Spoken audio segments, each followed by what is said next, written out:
Assalamualaikum warahmatullahi wabarakatuh. Masih bersama dengan saya, Ibu Sri Puji Rahayu Susilowati, Guru SMP Negeri 1 Tambak Romo.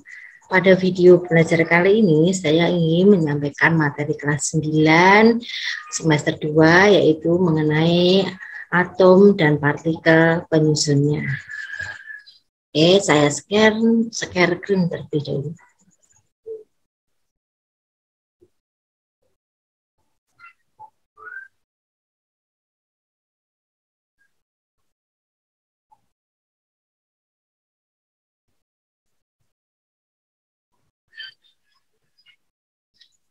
Oke, saya mulai yaitu dengan materi atom dan partikel penyusunnya. Untuk pendahuluan, coba kalian lihat gambar ini ya, ada beberapa lampu yang warna-warni, kemudian ada kembang api yang warna-warni. Nah, dari gambar ini nanti akan timbul beberapa pertanyaan yang bisa kita ambil, yaitu pertanyaan yang pertama, mengapa cahaya pada lampu berwarna-warni? Yang kedua, mengapa cahaya pada kembang api berwarna-warni? Yang ketiga, tahukah kamu apakah kulit atom itu? Oke, next berikutnya. Oke, kita mulai ya untuk atom dan partikel penyusunnya. Untuk materi partikel subatom. Atom tersusun dari bagian yang lebih kecil lagi yang disebut partikel subatom. Partikel tersebut meliputi proton, di sini lambangnya P kecil yang bermuatan positif, elektron lambangnya E kecil yang bermuatan negatif, dan neutron lambangnya N kecil tidak bermuatan. Proton dan neutron berada pada inti atom, sedangkan elektron terdapat pada kulit atom. Nah, ini contoh gambar dari atom. Ini yang bagian tengah, ini yang namanya inti atom, terdiri dari proton dan neutron. Yang luar ini adalah kulit atom yang terdiri dari elektron. Oke, kita lanjut. Ya, masih ya, atom dan partikel penyusunnya. Elektron mengelilingi inti atom dengan kecepatan tinggi. Pada atom netral, jumlah proton dan jumlah elektronnya sama. Elektron merupakan partikel penyusun atom yang mempunyai massa paling kecil jika dibandingkan dengan proton dan neutron. Oke, next berikutnya. Nah, ini ada contoh gambar atom lagi. Di sini sudah jelas jumlah proton, neutron, dan elektronnya. Oke, ya, bisa dilihat. Next berikutnya. Nah, sekarang kita akan membahas mengenai apa? Teori atom. Ada beberapa teori atom. Yang pertama adalah teori atom Dalton. Atom merupakan partikel terkecil yang tidak bisa dibagi lagi. Atom berbentuk bola kecil dan berukuran sangat kecil. Gabungan beberapa atom akan membentuk suatu senyawa dengan perbandingan bilangan bulat dan sederhana.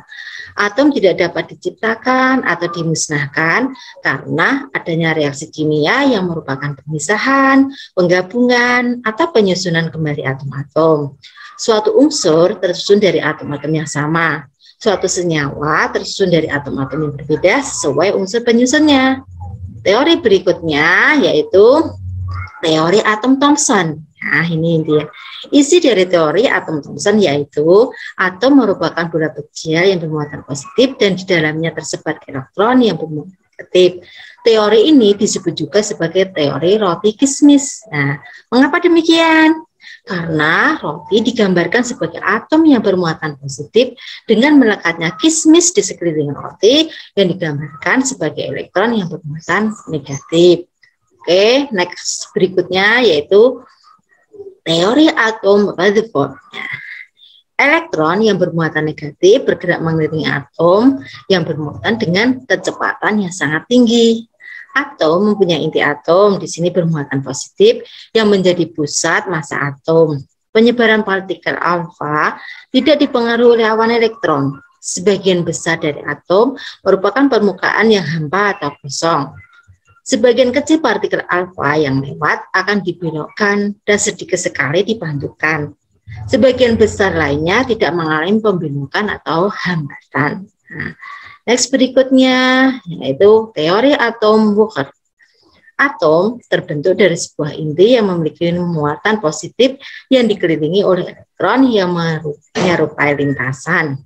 Ini muatan elektron yang memiliki atom bisa pindah dari satu lintasan ke jalur yang lain. Jika elektron pindah ke lintasan yang lebih tinggi, ia akan melakukan penyerapan energi. Apabila pindahnya ke lintasan yang lebih rendah, akan memancarkan energi. Next berikutnya, nah ini adalah gambar tabel periodik unsur. Ya, jadi sistem periodik unsur kimia. Di sini ada beberapa unsur ya. Ini bisa kita lihat dari golongan dan periodenya. Jadi bisa kita ketahui dari tabel sistem periodik. Oke, kita lanjut berikutnya. Nah, kita bahas mengenai nomor atom dan nomor massa. Atom yang satu berbeda dengan atom yang lain karena mempunyai elektron, proton, dan neutron yang berbeda jumlahnya. Hubungan nomor atom, nomor massa, dan jumlah neutron dalam suatu atom yang netral, di sini tidak bermuatan ya, dapat dituliskan dengan persamaan berikut. Nah, nomor atom sama dengan jumlah proton dalam suatu atom sama dengan jumlah elektron. Untuk nomor massa sama dengan jumlah proton ditambah dengan jumlah neutron. Oke, berikutnya. Nah, sekarang berkaitan dengan penulisan. Pada penulisan lambang unsur, nomor atom ditulis subskrip turun. Nah, ini lihat di kiri lambang unsur. Sedangkan pada nomor massa ditulis subskrip naik di kiri atas lambang unsur. Sebagaimana berikut ya. Ini lihat X ini adalah lambang unsurnya. Yang Z ini adalah nomor atom, yang A ini adalah nomor massa. Contohnya ini ya, mengenai ini yang di sini atomnya yang C ya. C ini berarti memiliki nomor atomnya 6, memiliki nomor massanya 12. Oke, next berikutnya yaitu kita bahas mengenai isotop, isobar, dan isoton. Ketiga-tiganya ini memiliki perbedaan, yang tentunya dilihat dari pengertiannya.